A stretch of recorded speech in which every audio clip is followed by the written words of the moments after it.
Today, we're going to talk about who hurt you. And we're saying that in a good faith delivery. We're talking about who hurt you in the sense of relationships. We're talking about people. We're talking about the connectivity that we have and why. Why does it hurt? And what did we do to get to this place that we're in now where it feels the way it feels? It feels painful. And so with that, we're focusing on the relational part, the relationships. How do we get past these scenarios of hurt where we can have better outcomes? Who has put you in this mindset or this frame to move in such a negative way as a man of God, as a person that's trying to make the best outcomes, trying to live by the Bible, trying to be better than I was yesterday? I have to always think, you know, is my decisions changing me? And we have to acknowledge, is it change for the good or change for the bad? So today's topic, we're going to be talking about who hurt you. What do you feel like this topic will bring our viewers? Well, I'm hoping, because with the topic as such, I mean that's real deep. Who hurt you? When someone asks me a question like that, I'm hoping that it'll bring the viewers self-awareness, where they dig deeper and figure out why. The why is so important when you're thinking about who, because when you think about the who, you're thinking about the person, and then it's like, well, why? Why am I reacting in this manner to this specific situation? And when we dig deep into it, I believe that the audience will understand that once they go backwards in their thinking and they think about exactly and pinpoint that reason, then they can help themselves in the end. Because as you said, this is scripturally sound. We're giving scripturally sound advice so that you guys will understand why it's so important to capitalize on the hurt so that you can then bring to light the healing. Right. Yeah. So that's what I'm hoping that comes from it. I hope that rings supreme in someone's ears, And I know for me, if someone asks me who hurt me, man, I could just think on and on and on about where it came from, how I feel, why I'm feeling this way. So yeah. Yeah, and we're not saying, hey, if you do these things that you won't get hurt. It's unavoidable. Yes. And I feel like we need to have the faith. We need to have the knowledge, the information, so that we can make better, sound decisions. We've compiled a list of stages that can help bring you better outcomes.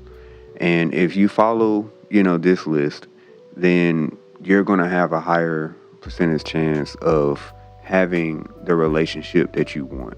But you have to first do the work. The first one we really want to kind of dive into is being unaware. And I think most people fall in this category where they're just kind of moving around. They're, they don't have a care in the world. They're having fun. Right, having fun stage. Yeah, and it's like they don't care about relationships. They don't care about marriage. They don't have any real goals when it comes to relationships, and they're not putting in any work. It's really hard to really, dive deep when it comes to somebody that's unaware, because usually they're unavailable. Unavailable in a sense of not willing to really truly connect with somebody. And I think that's a form of denial. And it's really truly because you're just lost and you don't know how to, break free from that stage. The stage of having fun.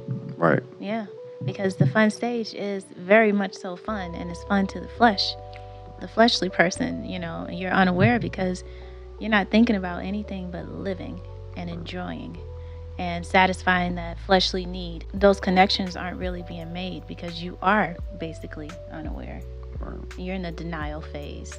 So, You really have to fight back from that with discipline, because if you're having too much fun or things are too easy, then more than likely you're overusing that thing, or you're abusing that situation. So you really have to be aware of that. And it's like you're in a stagnant place. right, You're not right, growing. You're just having fun. So nothing's happening. Nothing's changing. You can have fun for years. And then you look back and it's 10 years have passed and you had fun that whole time, but you didn't grow. You didn't develop. right. So, yeah. Yeah, and honestly, that goes into the next one, which is self-awareness. That's like, you really have to work on being a better version, but you just don't know how. You need to really tap in and figure out, okay, what can I do to be more aware? And sometimes you'll look around and you'll be like, well, I'm losing friends, or I'm losing that connection that I had with my family.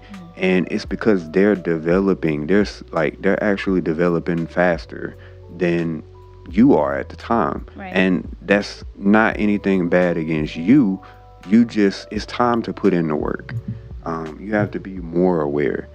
And I think, sometimes that can even be like a life-changing event where you might have lost a best friend, in a sense of y'all aren't friends anymore.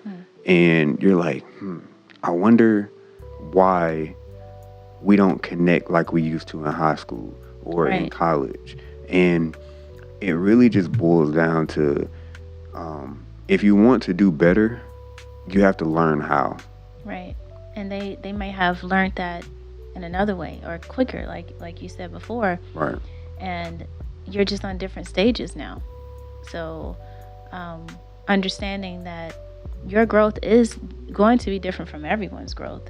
But when these situations happen where there's some kind of life-changing event, or friends and family are seemingly changing on you, self-check.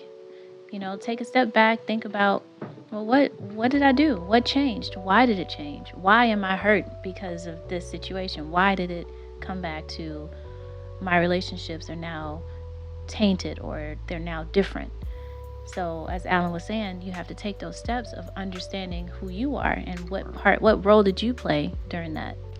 So how we can fix that, or how we can have an actual solution to being unaware, you can seek therapy. We're going to recommend therapy a lot on this channel, just because we believe that everybody needs guidance. Yes. Now, you still want to really tap into the best therapist, which is God. You want to first pray, read your Bible, but you're going to also have to do more work. You're going to have to seek therapy. You're going to have to contact or find different mentors, and really just understanding that your past is your past. You cannot change it. You just grow from it. Right. And therapeutic methods don't necessarily have to be you sitting there with the counselor, and it can be, as Alan said, you have a mentor. You have someone that is guiding you, someone that you can talk to when you're feeling down and you're feeling like everything's changing around you. Therapy is also having devotions. You can Google things and figure out or pinpoint your exact feeling, and then find it in the Bible, find it in scripture. That's also a way of having therapy, because I know a lot of people, they're like, therapy, I can't afford therapy. And in our culture, for some reason, therapy is not looked upon. It's kind of frowned upon in our culture, unfortunately. But in actuality, it's so necessary to building yourself up, because you may not know how to structure everything or figure out everything alone. Actually, you won't know how. This is not a world where we live in one bubble and everyone is separate and solo. Right. Everyone is together to be used together to build upon each other's greatness. And that's where therapy comes in. When you really start that process, what happens? You start to develop, and you're really just identifying oneself, learning your triggers, learning, you know, why am I in the situations that I'm in constantly, and you have to really tap into your beliefs, your values, your morals, your passions. Right. But even like tapping into all of that stuff, like the self-development portion is something that you constantly you revisit, and that's how growth starts. Right. Like it's almost like watering a plant. Right. You plant the seed, you can't just wait for it to sprout. You actually have to keep going back, visiting, watering that plant, and you're in a sense watering yourself. Yes. And you do that by therapy. You do that by praying. You do that by reading your Bible. You do that by really like tapping in with your mentors and Right. being transparent so that they can help you. And that's how you reach your goals and your interests. Right. Self-development is imperative. It is an imperative part of the process. You have to develop yourself. As Alan said, beliefs, values, passions, your goals, who you are as a person, what makes you you. If you don't know that about yourself, you're pretty much just lost. You have no direction. And that's a lot of people that I run into, where they're lost and they have no direction and they feel like, oh, Kia, you have it all together. No, none of us have it all put together. We develop ourselves daily. So it's a daily process. It's a daily choice. It's a daily idea that we have to put in our heads to make sure that we are doing something of growth. Right. And that's a big deal when it comes to having a relationship with yourself. Right. And even deeper with that, having that relationship with God. Because until you have that true relationship with God, you won't really find a true relationship with self. Yes. And it goes... You'll question everything. Right. Right. Goes hand in hand. And, that's why you really want to truly understand oneself and really dig deeper. And you have to do that in all aspects of your life, not just mentally. It's going into maybe even a personal trainer so that your body, is healthy. Right. Developing a routine. Right. Of making these things a part of your life practice. Yeah. And honestly, that goes into the next step, which is realistic expectations of your life. Yeah. And, a life coach, a therapy, a mentor, a personal trainer will all help you in that category. But you're not going to gain a realistic expectation until somebody with experience comes and gives you that information. Right.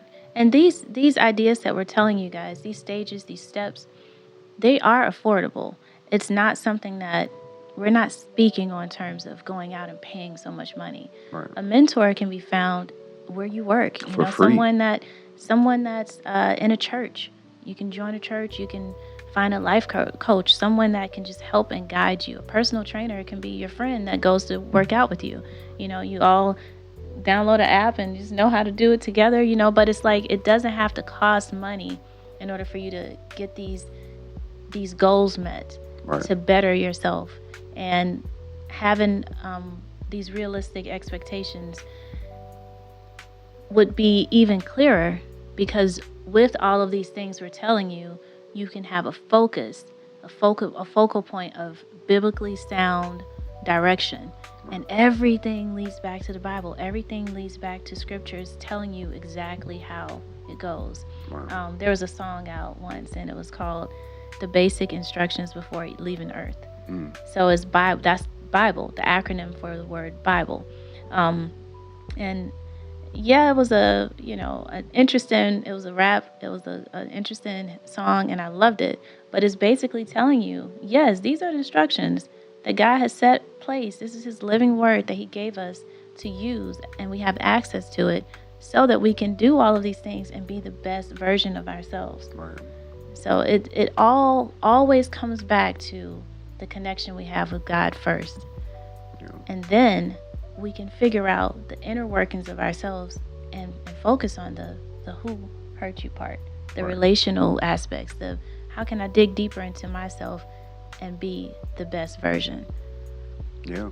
And that was definitely needed, because all of these steps is what you have to learn, you have to experience it all before going out into the dating world, the Yes. dating scene. When it comes to not being able to find the men that you're looking for, not being able to find the women that you're looking for, maybe that is rooted in you not being in proximity of the good men or in proximity of the good women. You have to really do research and expand your horizon to more places that you can go so that you can find, the good men or the good women. Because I can guarantee you they're not at the club. They're not on Tinder. Right. They're not on these apps, these meet and greet apps where you know what they're on there for. They're Right. not there. They're not, some people you can meet someone in church. I know I keep saying church, but church is a great place to meet people. You can Right. meet someone in the library or in the grocery store, and look specifically for rings on the finger, make sure you're not getting into crazy situations or Right.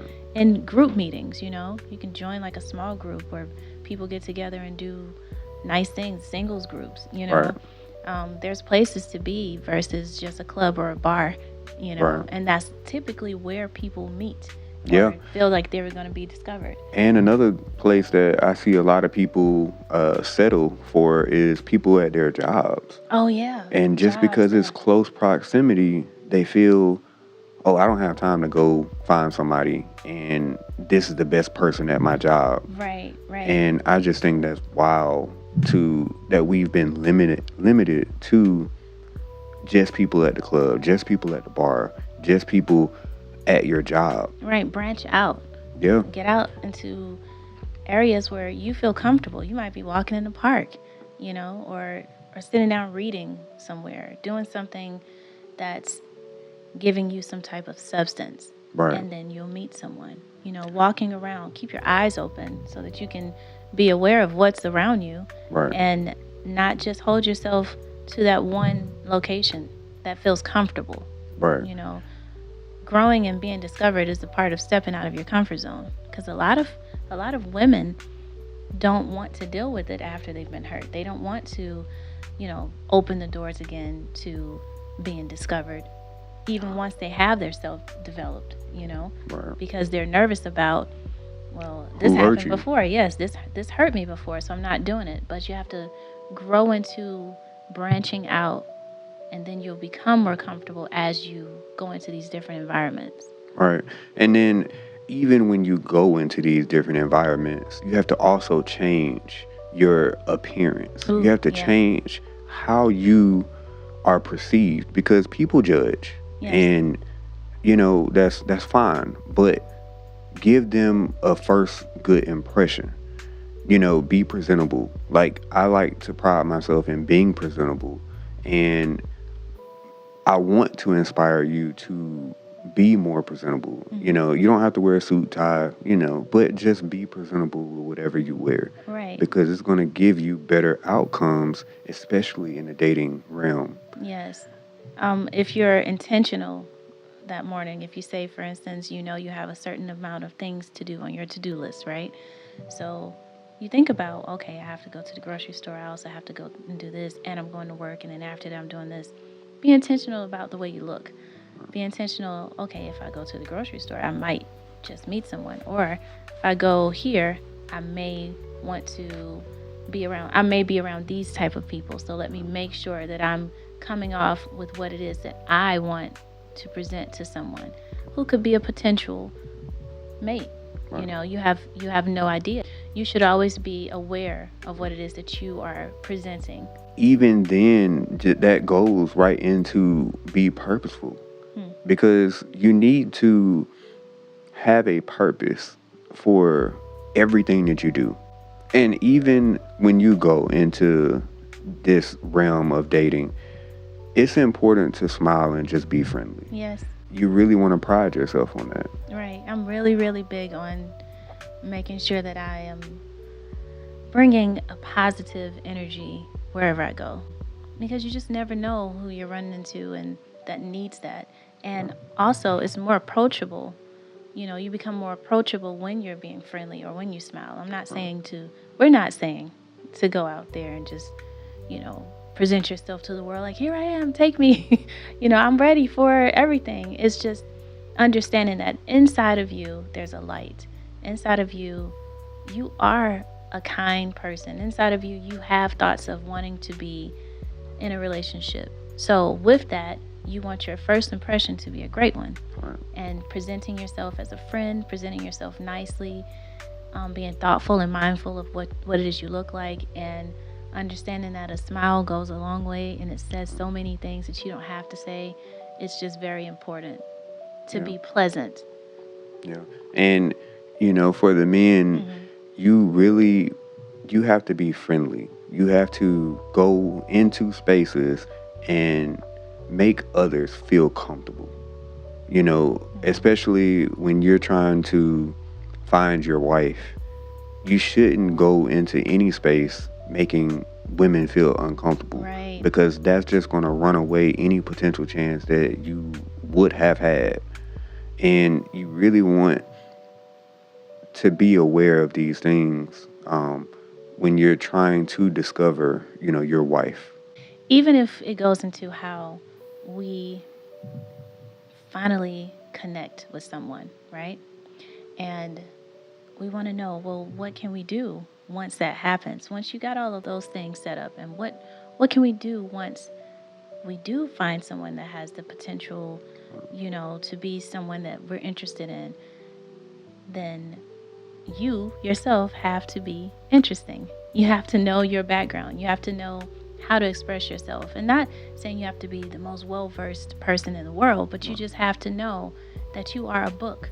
And now this person is opening that book. And what are your pages reading to them? What story are you telling? So what is your interesting story? What is it about you that makes you you? What is your glow? How have you grown? Who are you? And then you can open the gates to conversation. And that conversation can lead to that person knowing who you are. Or to set the right expectations. You don't want to wrongly judge somebody, especially when you're in that realm of dating. You want to ask questions. You want to understand self and understand what your needs from the relationship will be. Right. And to also be able to ask those questions to get the answers that you need. Judge. They hate the word judge. Right. Nowadays it's like, don't judge me. In actuality, we are supposed to judge, but in a way of using discernment. We're supposed to, yes, in good faith and understanding, okay, let me accept this person how they're saying that they are. Right. And then let me watch them and see if this is actually what they are or who they are presenting, So it's like, that's the vetting part. That's the part where we have to dig deeper into that person, but you can't be dug deeper into unless you know who you are. So this also goes back to the steps of self-development and of understanding who you are in Christ, so that you can show that person, this is who I am. And then if it's not a match, it's not a match. Right. It doesn't have to lead to anything that's a failure. It's just something that you grow from, you learn more from. Yeah. And it really requires you doing your homework. It really requires you digging deep so that you go into situations knowing what it is you want as far as your outcome. Because if you're just going with the flow, you're not going to get the results or the outcome that you need or want. Right. Because you're just, just going with the flow. So you need to piece all of this together to really create a great, boyfriend, girlfriend experience that has the potential for marriage. We're not going to include marriage into this breakdown, but you need to be able to learn, your man or your woman like no one else. Right. It's very important, but you have to offer more than just the basics. And when you're doing that, you're understanding the different experiences. So once you've done the work and you've become a husband or a wife, now it's time to discover or be discovered. Right. And discover means really to just go out to scout. And as men, you have to have a plan for yourself. You have to have a plan for your family. You have to have done the self-development work. And with that being said, that is when you can go and discover your wife. And when I say husband and wife at this stage, that doesn't mean that you're already married. Right. That means that you have done the work to make yourself a husband first. And then she has done the work to make herself a wife. And with that being said, now it's time to go to discover. Right. It's kind of like putting into play the whole armor of God.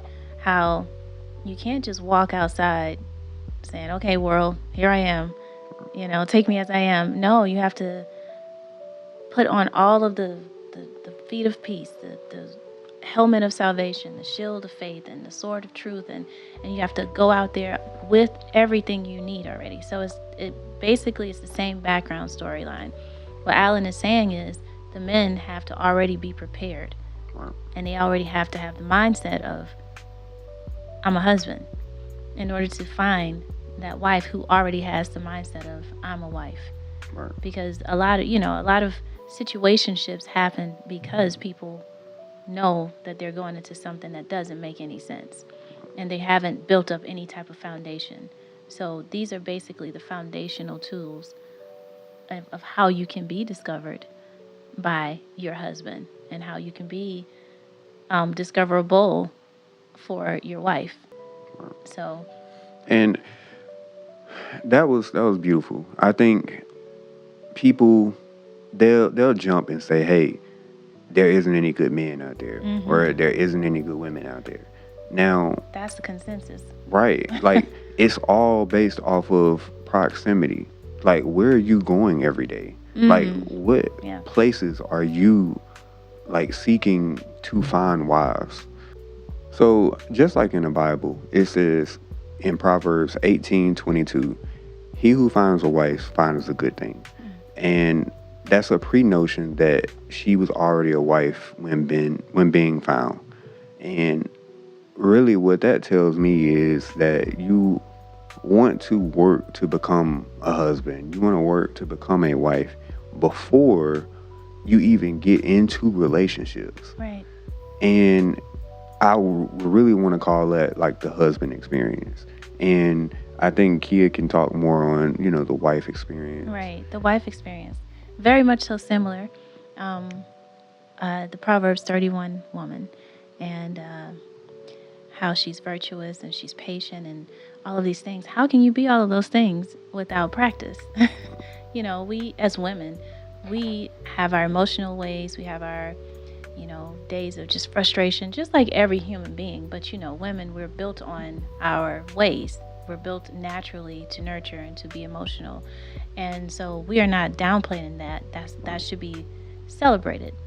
And so how can you have those good things that the husband is looking for? if you're not already practicing it. So the wife experience is she offers intangible things. She's understanding that it's not just about, what you can get from every woman. It's about her spirit, her her way, her specifics, who she is as a person. That's what she brings to the relationship. And she will do him good and not evil all the days of her life. That's a part of Proverbs 31 as well. How can you do someone good and not evil? Because out of the mouth we can give blessings and we can give curses. So we have to know how to speak. We have to know how to give the husband everything that they need from their wife. So there's a difference between, it's like, okay, I am working towards being a better version of me, versus I'm working towards being a better version of me so that I can be the best me in this relationship with my husband, who will eventually be my husband. Right.